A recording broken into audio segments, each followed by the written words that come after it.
And here I am with another video from Tuscany, and this time I focus on driving in Tuscany. Is it a good idea, or is it better to take the public transportation? What are the speed limits? How is it parking? What about the petrol station? What about the locals? How do they drive? Should I get crazy inside this little region of Italy?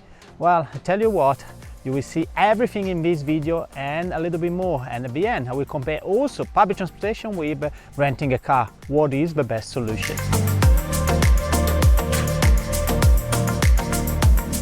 I love Tuscany, beautiful landscape, and the best way to enjoy is by car. But can you use your driver license here in Tuscany? Well, if you are from the European community, it's a no worries. So you can use it, it's legal, and you can rent a car without problems. But if you are from outside the European community, you need an international driver license. I have an Australian license, I apply on the website, and within days I got it. I think I paid $20+. You may get agencies that give it to you, but the issue is with the insurance. And if you have a problem, insurance are always picky. And they may see that you have a driving license which is not allowed to drive here in Europe. So my suggestion here is to do an international driver license. It's gonna be a big peace of mind.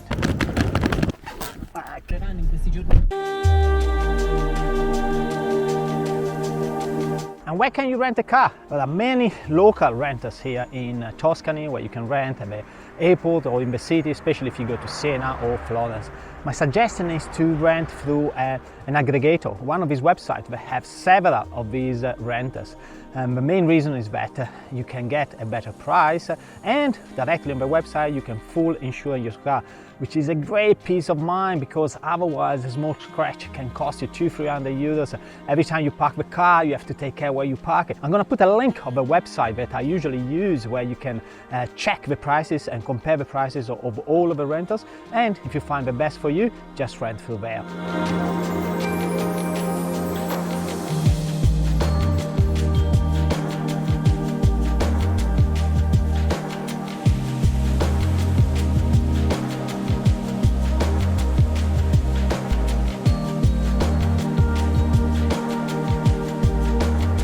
Driving side, you may already know that in Tuscany they drive on the right side like most of Europe except UK. And you know, if you're not used to the right side, like I come from Australia and I've been living there for 20 years, so I'm more used to the left side nowadays. I rent the car and I drive maybe in the first day, the first 2 days, following mostly other people, so I don't get confused.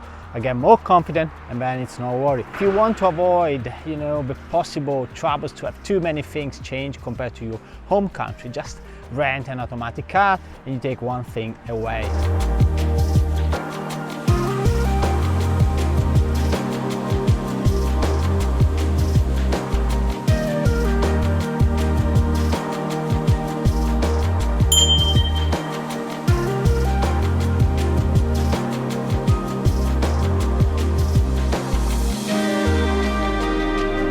Roads and speed limits in Tuscany. As you can see here, there is a speed limit of 30 km/h. We are here next to a small town, and therefore the speed limit goes down to 30 km/h. And that happens quite often. Otherwise, usually it's 50 km/h. Pay attention, because there are a lot of cameras that check the speed limits. And other speed limits, 70, 90 is usually in the country roads, or if you take the highway which connects the major centers, like for example Arezzo to Florence, it goes down to Rome. Then in that case the speed limit is 110 to 130. So different speed limits based on the size usually of the roads.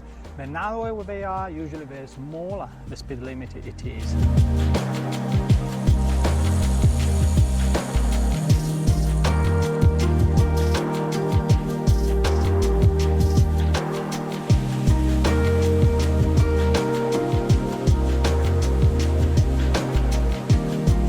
One of the biggest temptations you will have in Tuscany is to go off-road in just normal dirty roads like this one, which is absolutely fine. You can do that unless it's clearly stated on the insurance. You can ask at the rental agency, of course. Usually there is no trouble at all, but keep in mind to do a full insurance when you rent a car, because just a tiny scratch, you take it back, you're gonna pay 200, 300, 400 euros and your holiday is gonna be ruined. Just get a full insurance and it will be a no worries holiday. That's what I love the most when I get my car.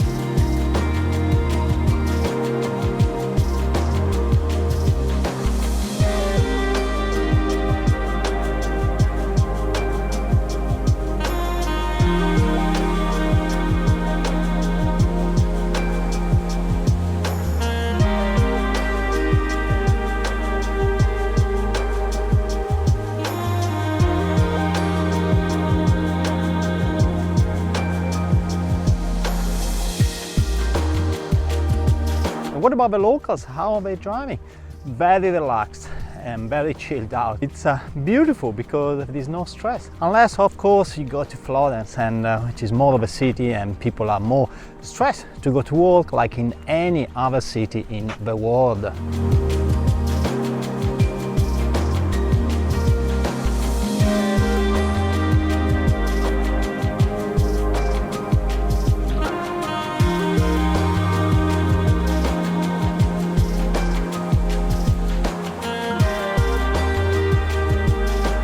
If you're traveling with a kid, you need a special seat for the kid, and the type depends on the age and the height of your kid. For example, now I'm traveling with a 9-year-old kid and I got just a bumper, this one here. You can rent it through the rental, or in some cases probably it's cheaper actually to buy.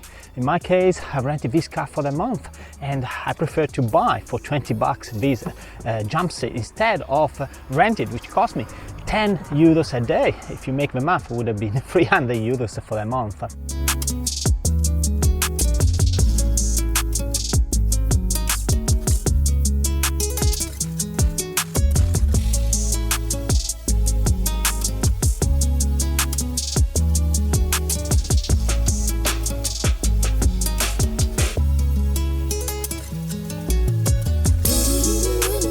And what about petrol stations in Tuscany? Like everywhere in Italy, you have a possibility to be either serviced at the petrol station or do it yourself. The difference is that you pay about 10 to 15% more if you go for service, if someone is going to put the petrol into your car. For example, here in this petrol station there is an additional 23 cents over 1.6 euro.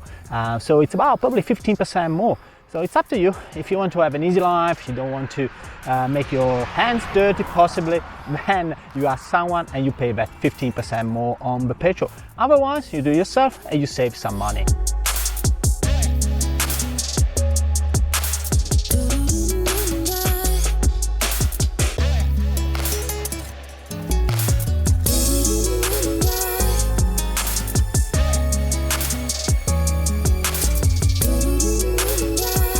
Now, what about parking in Tuscany? How easy is that?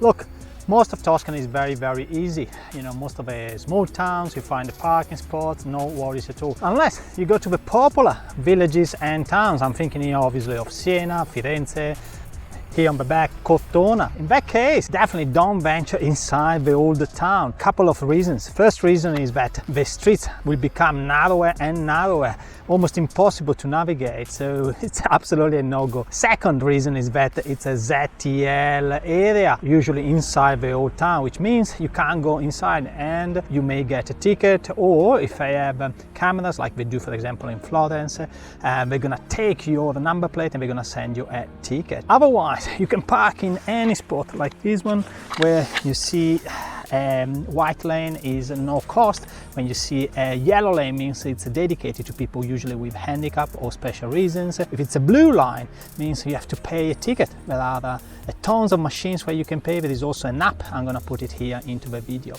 And that's pretty much it. Easy to park in Tuscany, but you have to pay attention in the major centers.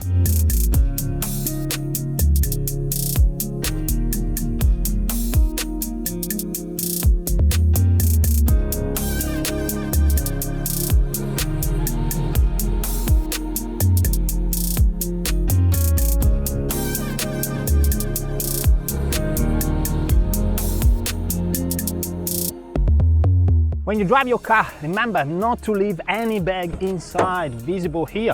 Even, you know, if it's empty the bag, if there is nothing inside, don't leave anything absolutely in the car, because they can open your car and possibly damage the car for just nothing. You're not going to lose much from the bag, but you have to pay the damage to the car. And even in the boot behind, you know, everything should be empty. Don't leave anything. If you leave something, like I'm traveling now with my rucksack, just remember to close perfectly so that nobody can see inside. Because again, if you can see from the top there is a bag, they may open the car, damage the car, and the cost of the damage probably is going to be higher than the cost of the bag or anything that you leave inside.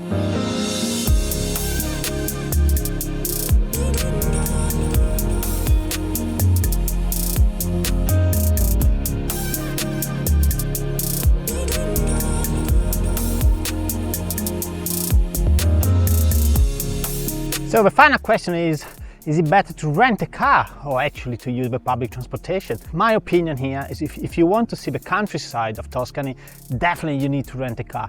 You can take the bus, and like this case there is a fermata richiesta, which means it's gonna stop only the bus if you ask for it. But the timetable is not here, and you have to go on the website. Sometimes it doesn't work as you expect, and you're gonna waste a ton of time. If you prefer instead to visit just the art city, if you want to go just to Siena, for example, Florence, Pisa, Arezzo, in that case probably the public transportation works better, because you don't have to worry to park your car once you go into these cities where there is a ZTL, a Zona Traffico Limitato, which means you can't go inside with a car. To sum it up, if you just stay in this art town, then I suggest to take the public transportation. If you prefer to see also the countryside, the car is the must, because you will have so many surprises and views and viewpoint and landscape amazing once you drive, which you can't really organize with a bus or with a train or with any public transportation.